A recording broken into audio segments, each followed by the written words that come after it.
régie bi alors mbokk yi kon ni ma leen ko waxee woon suñu ñaareelu gan Pape Sène lay wuyee moom mooy président parti Sàmm ak Suxali Sénégal alors El Hadj Kandé Sagna ma bàyyi la nga dalal suñu gan. waaw comme ni nga ko waxee rek suñu invité bi tey moom mooy monsieur Pape Sène moom mooy donc président du parti Sàmm ak donc Suxali Sénégal monsieur Pape Sène ñu ngi leen nuyu. waaw maa ngi leen di fay. maa ngi leen di fay maa ngi leen di nuyu ñeen ñëpp di nuyu waa kër gi. di tàmbalee sama nuyoo ci borom kër gi. waaye itam di leen ci teg yéen ñi nga xamante ne yéen a ma dalal. merci. te itam war a amal ak man waxtaan wi nga xamante ne moom la ñu seq. te muy waxtaan bu am solo ci man. ndax dama tànn seen béréb bi seen kër gi. pour wax ak population Sénégal. tout à fait. pour annoncer li nga xamante ne moo tax ma dellu ci Sénégal ndax man bitim réew lay dund. pour ñëw waxtaan ak waa Sénégal wax leen sama mbébét ci réew mi ak li nga xamante ne itam moom laa décidé pour réew mi. lan mooy cette décision pour réew mi su ma la comprendre vous êtes candidat à la présidentielle c'est bien ça. Je suis effectivement candidat à l'élection présidentielle prochaine. Prévue en 2024. En 2024, oui. En 2024, D'accord. donc précisément le dimanche 25 février 2024. Oui, d'accord. Oui. Et donc, à l'occasion de cette candidature, je voudrais expliquer aux Sénégalais ce que je leur propose en termes d'offres politiques. Pour apporter un changement au niveau en tout cas de la marche du pays. mais c'est bon El Hadj Kandé lu jiitu xëy na mu ñëw ci wàllu. waaw propos sénégalais quand même mu wax ñu un peu la moo ko motivé d'autant plus que. Oui, c'est ça. yaa ngi woon à l'extérieur bitim réew ngay dund. waay moo la war a motiver donc bëgg ñëwaat tey jii fas yéene samp sa ndënd ci élection présidentielle yi loolu bëggoon nag baaxoon na quand même nit ñi xam ko. Mais waaw. Waaw bon li ma motivé fondamentalement bon c'est que depuis que nous sommes indépendants en 1960 le Sénégal quand même malgré les efforts qui ont été consentis par les différents régimes n'est pas encore parvenu à sortir du sous-développement. ci wolof. waaw maanaam Sénégal amagul possibilité génn ci maanaam ñàkk a mun a demal boppam. ak itam maanaam Sénégal ndóol bi nga xamante ne moom moo fi nekkoon keroog ba ñu jël indépendance ndóol boobu ba léegi dafay jógeegul te ma jàpp ne jot na pour que ndóol boobu war na mën a jóge ci réew mi bon li ma gis nag ñu koy doxal baax na waaye man xeeb naa ko te looloo ma tax a jóg pour ma mun a indi loo xamante ne xëy na mooy gën a gaawal dindi ndóol boobu waaye moom mooy gën a gaawal itam jóge ci situation ñàkk a mënal suñu bopp boobu. D'accord dinañ ci ñëw Amidou. xam nga souvent bu ñu waxee ne diw dafa bëgg a nekk président de la République dafa am loo xamante ne askan bi daf koy soxal lool ñaar aspect yu am solo beneen bi mooy d'abord ki bëgg a nekk suñu président de la République moom mooy kan fan la jaar en point n'est-ce pas en termes d'expérience parce que nag bëgg a jiite réew doon lu yomb c'est pas facile ça c'est le premier aspect deuxième aspect bi aussi dañuy fal nit ki ci wàllu programme donc ma bëggoon nag balaa ñu ñëw ci programme bi Amidou mu donc wax ñu vraiment moom mooy kan justement fan la jaar donc justement pour nit ñi Sénégalais xam. waaw man maa ngi juddoo ci benn village bu ñuy wax Buj commune de Thiomby. D'accord. ci région. Région de Kaolack département de Kaolack. D'accord. Et arrondissement de Ngothie. maa ngi jàngee école primaire village bu ñuy wax Thiomby. moom mooy commune bi aussi ba ma fa jógee ma dem Kasnack. jàngee fa collège. ba am brevet ñu yóbbu ma lycée fédéral de Saint-Louis. ma jàngee fa ba amee fa bac. daal di ñëw université de Dakar. faculté des sciences précisément et technique. foofu laa amee sama maîtrise en sciences naturelles. waaye foofu laa amee itam le diplôme d'études approfondies DEA en chimie et biochimie des produits naturels. après léegi bi ma koy wut bi may def loolu nag maa ngi nekkoon école supérieure polytechnique di fa def recherche universitaire mooy recherche scientifique ndax xam nga ne troisième cycle recherche ngay def ba nga soutenir sa mémoire sur la base des résultats que tu as obtenus alors léegi bi ma paree loolu bi ma paree njàng moomu alors ma commencé sama doctorat bi muy laata jeex ma am ay bourse pour dem Belgique dama njëkk am bourse dem ñëwaat ñu maat ma beneen sélectionné waat ma ci beneen bourse ma daal di dem def fa nag lu ñuy wax industrie alimentaire muy sciences et techniques des aliments en DEA donc études post universitaire bi ma paree formation boobu ma tàmbaliwaat beneen formation kooku maa ngi ko defee ci faculté universitaire de sciences agronomiques bi ci dëkk bu ñuy wax Gembloux. D'accord, c'est en Belgique. Gembloux en région wallonne. D'accord. après léegi bu ma paree foofu ma dem faculté polytechnique de Mons benn dëkk bu ñuy wax Mons bu nekk Belgique muy université ma defee itam beneen diplôme supérieur ci lépp lu jëm ci normalisation ci norme qualité ak ci certification. loolu nag dafa doon xam naa ay termes techniques. voilà c'est ça, ouais. mais njàng la moo xamante ne. moom mooy waral. ñu mën a wax ne oto bi defar nañ ko. mën nga cee dugg dawal ko te doo gaañu. wala avion bi mën nga ci dugg mu naaw te doo gaañu. D'accord. voilà lii defar nañ ko ba pare mën nga ko utiliser te doo ci am problème loolu norme de qualité moo koy waral. c'est ça xam naa dinañ ñëwaat léegi ci invité bi. waaw le temps juste rek donc ñu dellu régie amal benn note du ñëwaat alors Awa Ndiaye ñu dem ñëwaat.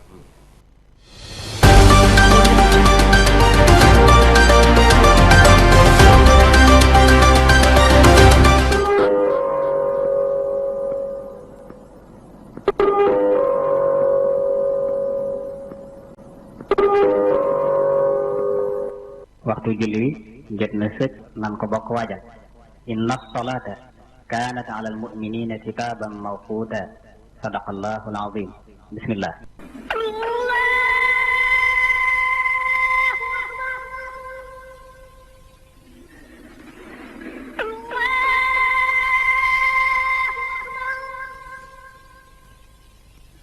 أشهد أن لا إله إلا الله أشهد أن لا إله إلا الله أشهد أن محمدا رسول الله أشهد أن محمدا رسول الله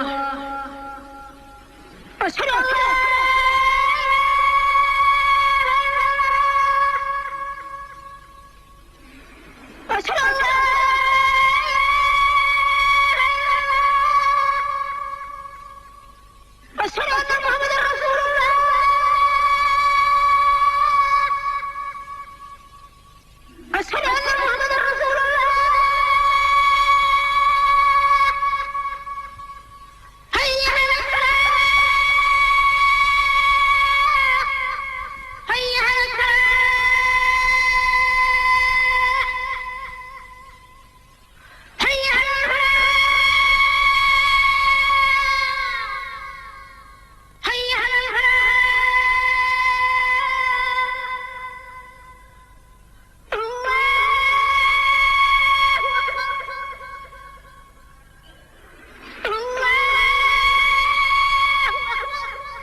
اللهم رب هذه الدعوة التامة وصلاة القائمة آت سيدنا محمد الوسيلة والفضيلة ودرجة الرفيعة وابعثه اللهم المقام المحمود الذي وعدته إنك لا تخلف الميعاد رضيت بالله ربا وبإسلام دينا وبسيدنا محمد صلى الله عليه وسلم نبيا ورسولا.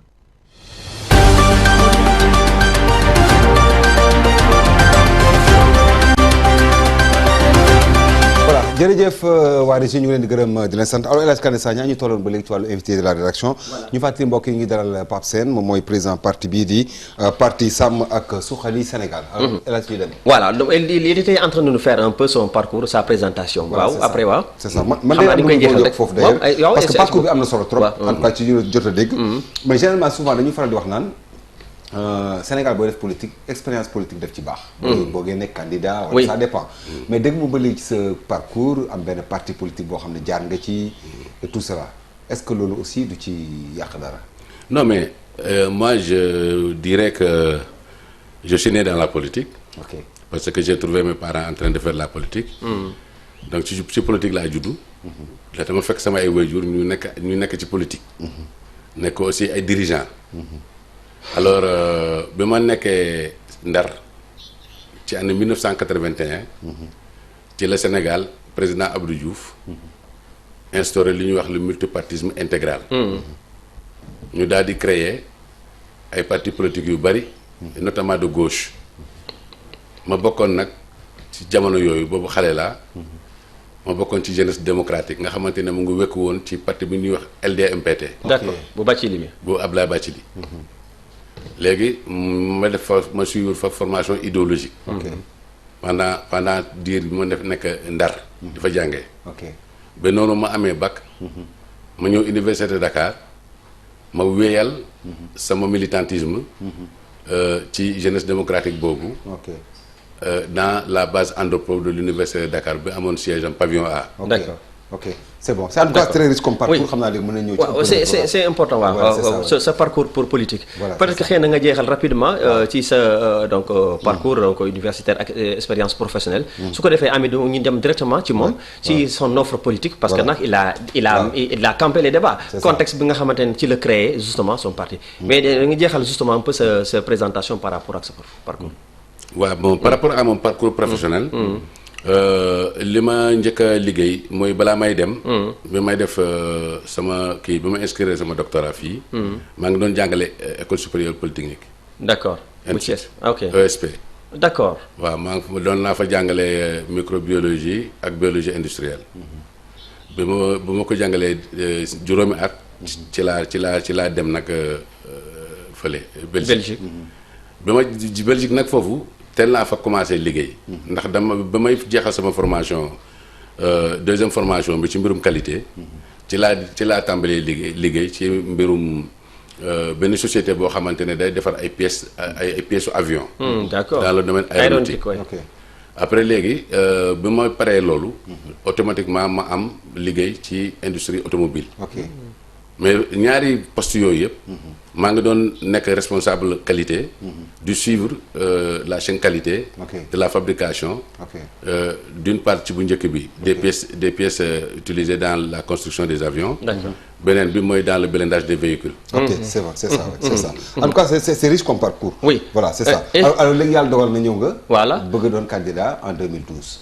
programme bi nga xam ne jamono joo xam ne bu ñu xoolee au Sénégal.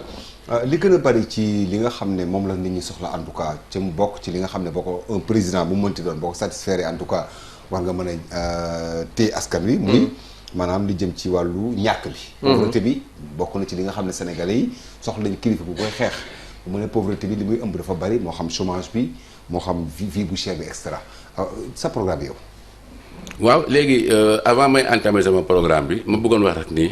ci sama expérience professionnelle ginnaaw loolu ma lim noonu ci li ma gën a liggéey c'est dans le domaine des politiques de développement social et de développement économique en rapport avec l'État belge l'Union européenne et notamment le programme des Nations Unies pour le développement, le PNUD.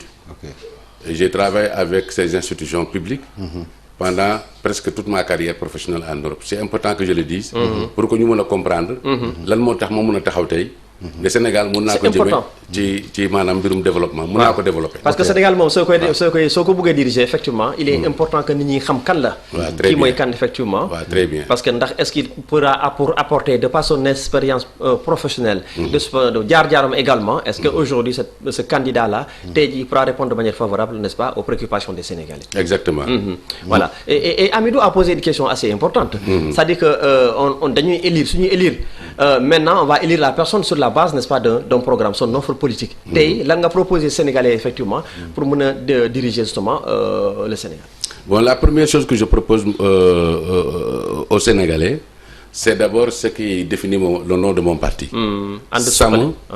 Sàmm ak Suxali Sénégal. Sàmm c'est la paix et la cohésion sociale. parce que jàmm ci la lépp xej.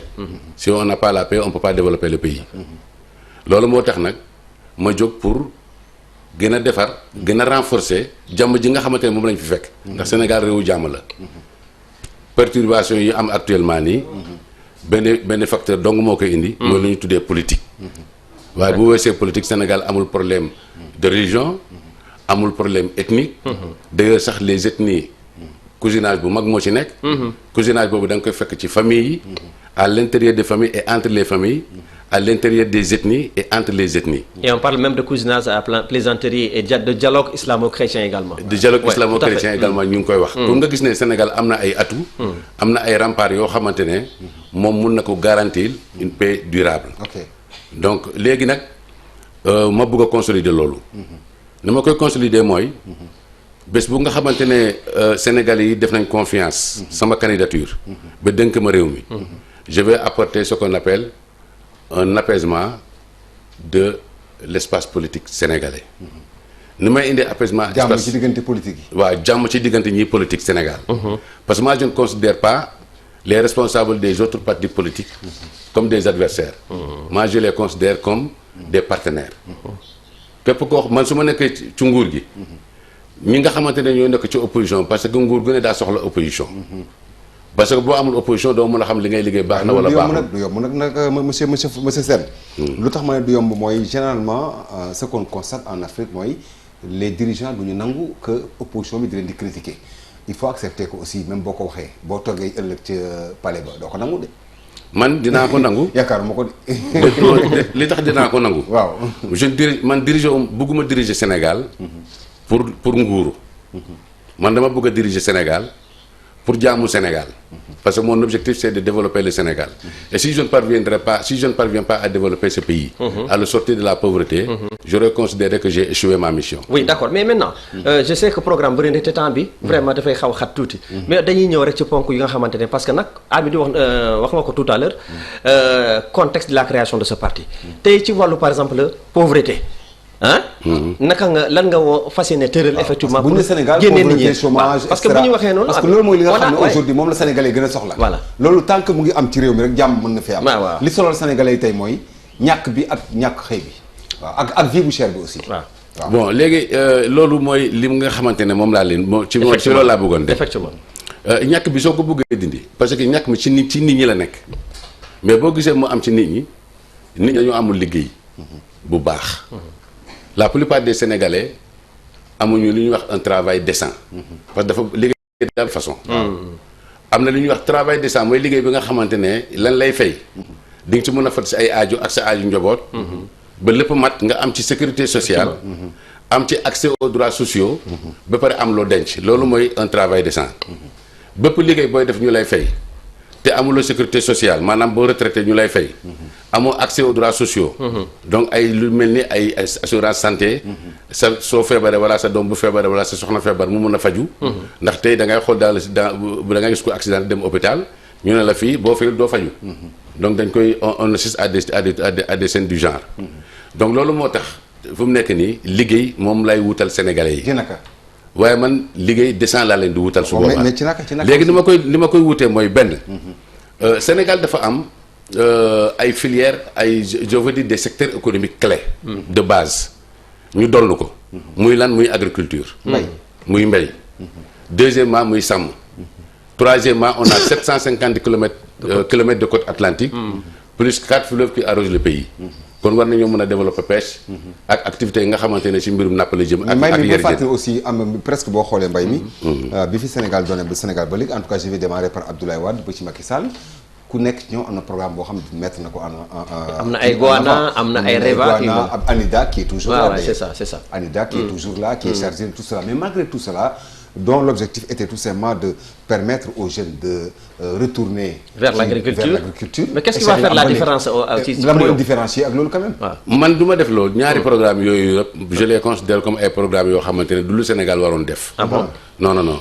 Moi je considère que nous devons retourner sur le système qui était là avant 1980 ndax bu ñu fàtte ne l'État du Sénégal s'est désengagé de l'agriculture suite aux politiques d'ajustement structurel mises en place par le président Abdou Diouf. À partir de 1982. L'État du Sénégal encadrait et finançait l'agriculture sur tout l'étendue du territoire national. maa ngi fàttali ay ONCAD ak yu mel noonu. ay ONCAD ak affaire donc il y avait un encadrement et il y avait un financement. Les paysans dañ doon am jiw di am engrais di am matériel agricole di am produit phytosanitaire te amul kenn ku ci dul am. donc bi ñu indee politique d'ajustement structurel bi Senghor wàccee ci lañ ko dindi. Les différents régimes qui se sont succédés amu ci benn boo xamante ne wàcc nga politique de désengagement de l'État par rapport à l'agriculture. Tous les régimes ont poursuivi cette politique qui a été mise en place par Abdou Diouf. ba léegi tey jii nii man nag loolu lay dindi. Je vais l'enlever et je vais garantir à tous les paysans qui sont au Sénégal l'accès aux intrants muy lan muy engrais. muy semence.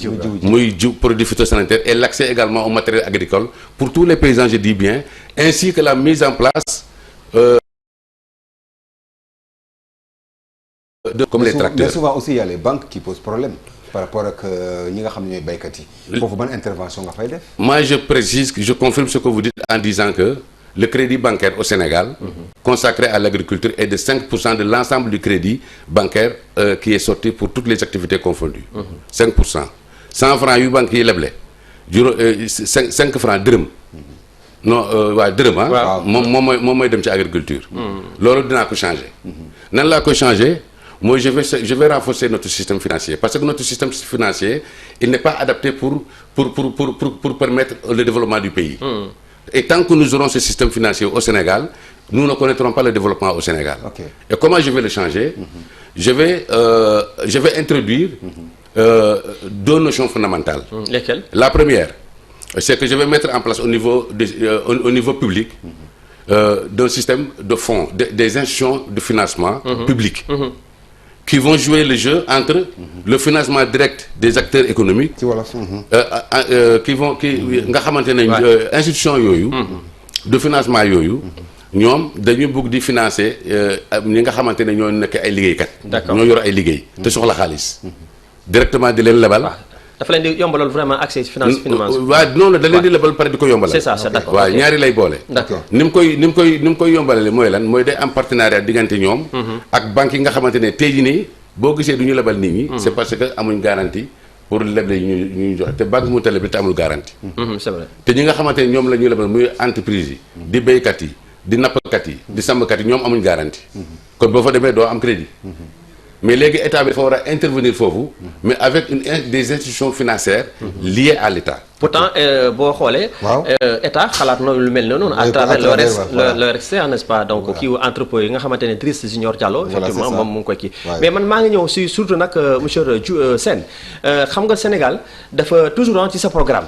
man dama bëggoon vraiment aussi nga wax ñu lan mooy sa proposition parce que nag Sénégal am na pétrole Sénégal am na gaz. tey jii lan nga proposer justement pour que yow bés boo nekkee président effectivement exploitation boobu noonu vraiment ñu gis ci suñu bopp quand même. bon xam nga le problème fondamental du Sénégal et de l'Afrique. mooy Afrique y compris le Sénégal ñoom ñoo yor alal bi ci àdduna bi maanaam li yàlla def ci suuf si mooy ay lu mun a jëriñ nit. gàncax gi rek. fii la gën a ëppee ci Afrique. d'accord waaye Afrique du ko jëriñoo xam nga du ko jëriñoo. waaw lu tax parce que suñu économie est restée une économie du XVIIIe siècle. C'est-à-dire elle est fondée sur la commercialisation des matières premières. D'accord. Donc moi ce que je vais privilégier c'est mettre en place un dispositif de transformation de ce qui est produit au Sénégal. Mais la transformation se fera ici au Sénégal. Et parce que ça va nous permettre d'engranger la plus-value, mais ça va nous permettre d'engranger également la valeur ajoutée. En quoi? En termes d'emploi, n'est-ce pas? En termes de création de richesses et en termes d'éradication de la pauvreté tout simplement. Et c'est comme ça que nous allons créer les emplois pour tous. ok ma dama bëgg mu ñëwaat tuuti ci wàllum agriculture parce que sànq ne nga di nga créer peut-être benn système boo xam ne système traditionnel bi fi nekkoon la ci ay jamono Abdou Diouf si je ne me trompe pas loolu nga wax. jamono Senghor pardon oui léegi dama bëgg a xam à travers agriculture boobu nga nar a indiwaat je veux dire agriculture traditionnelle bi peut-être nga bëgg a wax. Quels devraient être peut-être les canaux yi nga xam ne nga war a utiliser ba permettre aux jeunes ñu war a xëyal compte parce que aujourd'hui je vais moderniser d'abord il y a des fermes agricoles yoo xam ne président Macky Sall installé na ko ay dak ñu ngi fii et cetera yow léegi sa bos ban la je vais renforcer ces mécanismes de asafurla xam nga wax donc dinaa renforcer initiative yooyu nga xamante ne ay tool yu mag la ñu tuddee ko ferme loolu dinaa ko gën a encourager fu mu mën a nekk fa waaye je vais aussi damay gën a encourager béykat l'agriculture familiale nga xamante ne mooy permettre sénégalais di dund moom mooy tax xiif du fi am maanaam ni ma koy defee mooy je vais développer dinaa mettre en place politique wu d'abord maîtrise u ndox ndax xam nga agriculture bu amul ndox du dem. surtout nag suñu saison bi 3 saisons la bokk en fait comment. 3 mois 3 mois la mais surtout y a des zones yoo xamante ne ndox sax daanaka amul. très bien donc loolu bu ñu ko bëggee lijjanti il faut que ñu mettre en place. si mécanisme boo xamante ne daf ñuy permettre. ñu mun a maîtriser ndox mi. maanaam mbéyum noor ak mbéyum nawet di mun a am. waaye mbéyum nawet bi bu bëggee sooxe bu fekkee maîtriser nañ ndox mi. mun nañoo faire intervenir des systèmes artificiels. qui vont juguler le manque d'eau ci nawet bi parce que léeg-léeg da ngay gis nawet bi côté bii taw côté bee du taw nga gis gàncax bi commencé di wow fii waaye di màgg fële mais loolu aussi am na ay investissement suffisants yoo xamante ne bu ñu ko mettre en place ça va pouvoir permettre de corriger ces déficits. Et donc aussi le deuxième volet c'est la modernisation de l'agriculture. Ah surtout. Parce que l'agriculture aujourd'hui que bi ñuy utiliser dafa traditionnel. Voilà c'est ça. Donc modernisation agriculture mooy lan. mooy benn mécanisation bi ñu encourager ko. financer ko. waaye itam deuxièmement. ñu fexe ba technologie yi nga xamante ne dañ koy utiliser ci agriculture. ci yeneen réew yi. ñu indi ko Sénégal. voilà ba pare nit ñi aussi mu am ci accès. voilà merci jërëjëf mbokk yi ñu fàttali ni sunu gan di Pape Sène président parti. Sàmm ak Suxali Sénégal alors léegi El Hadj Kane li ñuy def mooy dañuy dellu régie dem publicité ñëwaat.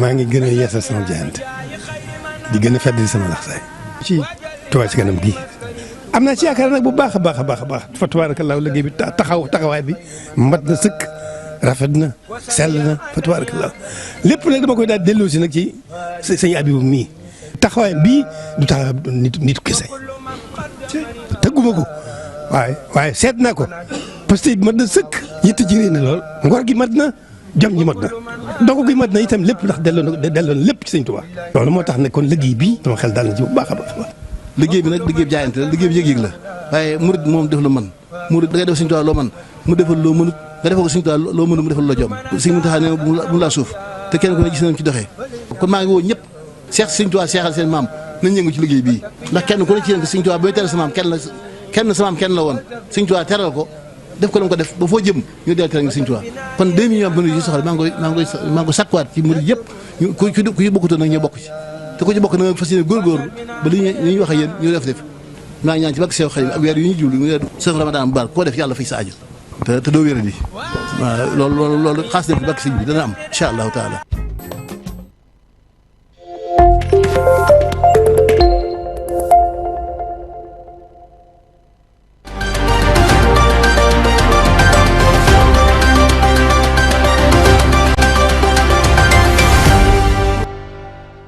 ni sunu gan di Pape Sène président parti Sàmm ak Suxali Sénégal alors monsieur le président sànq yaa ngi nekkoon ci wàllu volet agriculture bi dafa am foo ci tolloon yaakaar naa allez-y. waaw je disais que li nga xamante ne noonu la ñuy def ba agriculture mun a nekk une source en tout cas de création de richesse et d'emploi mooy il faut que ñu mettre en place une chaîne de transformation de tout ce que nous produisons en matière agricole mais aussi pour l'élevage mais aussi pour la pêche. C'est vrai. Il faut que ñu industrialiser secteur yooyu. pour ñu am suñu autosuffisance alimentaire. napp bi dañ koy industrialiser. ak sàmm bi dañ koy industrialiser. meew mi am na ay usines yu bari yoo xamante ne ci meew la ñuy liggéey kon bu ñu indi ay nag yoo xamante ne dañuy produire meew ak suñu nag yi fi nekk nga xamante ne meew yi ñuy tuur kenn dootu ko tuur dañ koy yóbbu ci ay usines ñu defar ci ay yeneen ñam. mais bu fàttali loolu dafay laaj aussi ay infrastructures qui devront permettre. dañ koy financer va et vient bi war a mën a yomb parce que aussi. loolu logistique bi dal na suñu mbokk yu bari nekk ci àll bi dem beeg dikk bi moo xaw a jafe. mais parce que ils sont pas c'est-à-dire que ñooñu c'est des acteurs économiques qui sont pas encadrés. ils sont pas financés.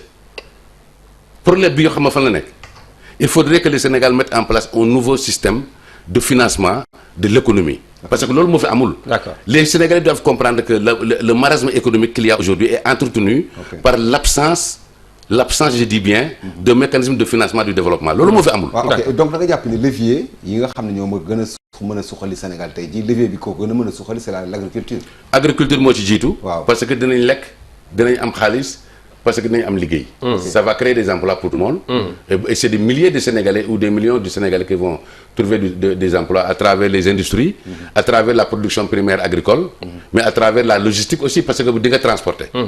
dina am ay chaîne de froid. di nga commercialiser.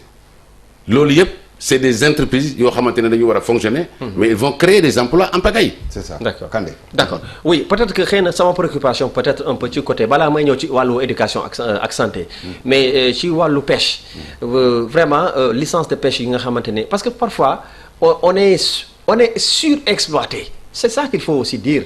Aujourd'hui yow tey est-ce que vraiment ces grandes puissances là ñoo xam ne dañuy ñëw fi di napp suñu et puis ñu leen di joxe ko vraiment ces licences de pêche là yow naka nga fas yéene vraiment jëfalante ak ñoom. bu yàlla dogalee Sénégalais yi def confiance sama candidature. mon premier acte par rapport à la pêche li may njëkk a def ci wàllu napp. mooy licence yi ñu joxe actuellement muy circuler. dinaa leen woo ñoom ñëpp récupérer leen mettre leen en pause. D'accord. Je vais les mettre en pause parce que ils ont contribué à détruire la richesse de nos eaux. maanaam jën yi nekkoon ci suñu géej yi napp ñoom ñoo ko yàq donc dinaa définir de nouvelles règles pour ñoom ñu mën a continuer c'est des activités te dinaa leen wàññi bu baax. mais est-ce que loolu dina baax aussi ci wàllu partenariat multilatéral bi ñuy wax parce que souvent aussi il faut accepter que accord de pêche yi dafay dem ba des fois dafay jéggi tuuti. xalaatu nit ñi c'est des conventions yoo xam ne souvent coopération multilatérale bi da koy indi wala soit da koy exiger aussi. mais accord de pêche oblige aucun pays à utiliser à laisser en tout cas tes eaux continentales. tes ressources halieutiques pillées par d'autres. Je suis entièrement d'accord mais souvent aussi il faut accepter que du lu kilifa yi di wax ci kaw. non c'est-à-dire mais il y a des échanges souvent. non échange accord yi dafa am échange yoo xam ne duñ ko nangoo wax souvent carrément la population mais ku ne xam ne ni kuy gëstu ku ne xam nga ni que accords yi souvent dafa am ay échanges yoo xam ne duñ ko wax ci kaw. mais non c'est-à-dire que les accords réew yi seen collaboration ay accords moo ko tënk. ok waaye accords yooyu dañ koy négocier. kon yow boo yoree réew da nga mun a da ngaa war a négocier loo xamante ne sa avantage réew lay doon. ok parce que boo toogee ak ñoom nga ne leen. man lii dootuma ko def dama ko bëgg a changer. li tax ma war ko changer parce que lii ak lii la ma yàqal. d'accord lii ak lii lay def sama réew. ok te baaxul ci sama réew. kon dama ko bëgg a soppi ñu defee ko nii. mais ñoom dañ koy accepter parce que ñoom aussi lépp lu ñuy def seen intérêt réew lay doon. d'accord Amidou nañ dem rek ci yeneen volets yi aussi parce que am na ñett donc aspect yoo xamante bëgg naa vraiment moo ñëw ci mais dama bëgg vraiment ci wàllu santé. ak vraiment ci wàllu wax naa ko éducation. tey yow lan mooy sa offre politique ci côté boobu. bon d'abord damay tàmbale ci wàllu santé bi. waaw déjà Sénégal. xam ngeen ne affaire Covid bi bu mu ñëwee. lu ñu gën njëkk a remarqué ci maanaam Afrique. mooy sa dépendance par rapport aux médicaments. ah oui ndax médicaments yi ñuy utiliser Afrique yëpp bitim réew lay jógee. waaw te am na ay sociétés internationales yoo xamante ne. ay industries pharmaceutiques lañu. ñoom ñu ngi wut ay buntu pour ñëw.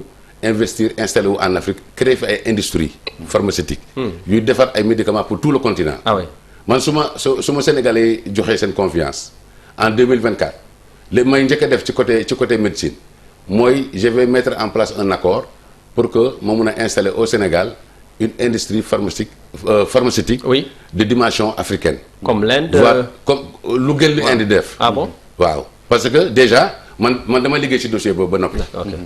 c'est-à-dire li ma leen di wax nii dafa nekk dossier boo xamante ne je l'ai déjà travaillé et les accords sont déjà ñoom ils sont prêts pour venir. ok waaw. ok vous savez déjà. ok mais xam naa je vais un peu peut-être un peu xam naa Kandé du fi ngay waxee foofu mais quand même après di ngay continuer sa lancée mais fu mu toll nii programme bi torkala macha allah mais est-ce que aussi vous avez l'adhésion des Sénégalais par rapport à ce programme bi. waaw malheureusement je n'ai pas le temps de tout développer. Ouais, mais je veux dire l'adhésion bi am na sa proximité par rapport aux Sénégalais je veux dire. xam nga man depuis 2020. ñu ngi dox mouvement bi. waaw je peux vous dire qu'aujourd'hui le mouvement existe. ok donc le parti. parce que nous sommes en train de migrer vers un parti. il existe.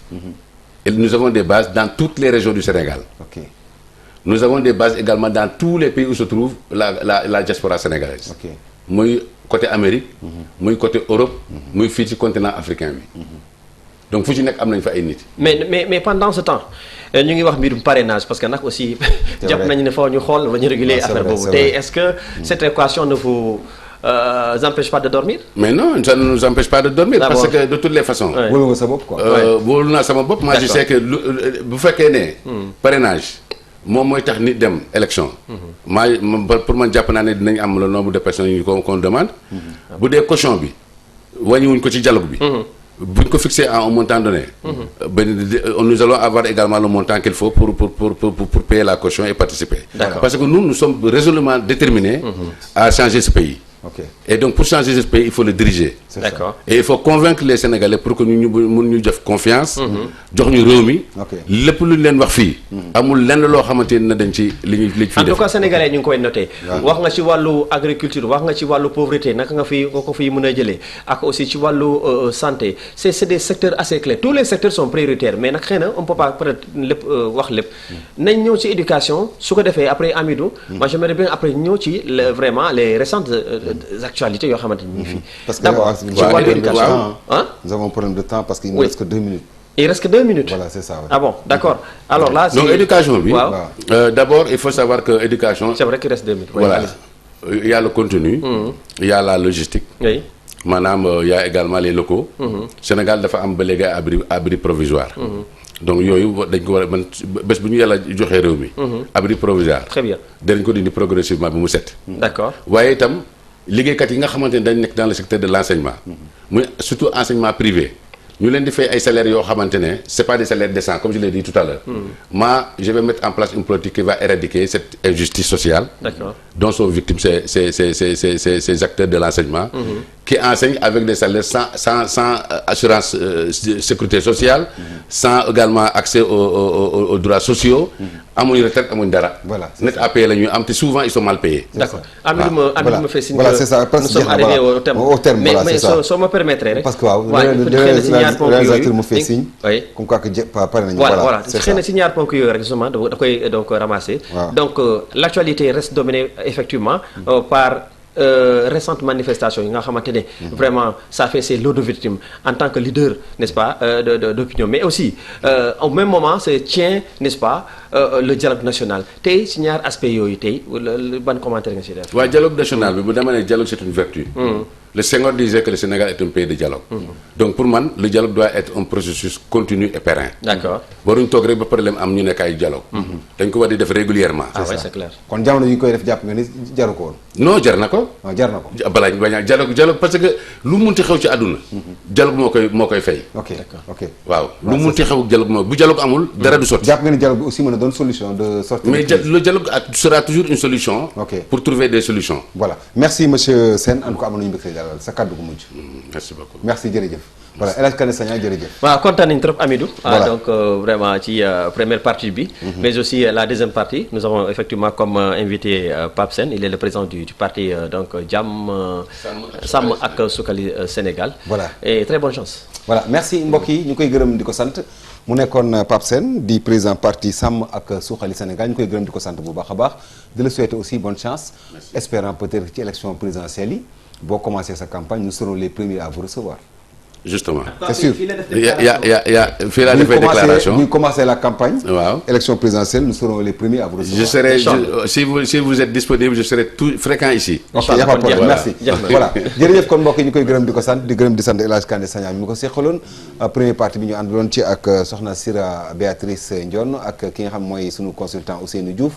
ak suñu gan ba woon di Souleymane Fall secrétaire général mouvement ànd suxali askan wi équipe technique bi ñu ngi leen di gërëm di leen sant Momar Diagne ak ki nga xam ne moom mooy Madiang Sy ak sunu réalisatrice bi Awa Ndiaye prise de son Abdou Sow jërëjëf mbokk yi rédaction bi dina dikkaat ni ki ëllëg jërëjëf wasalaam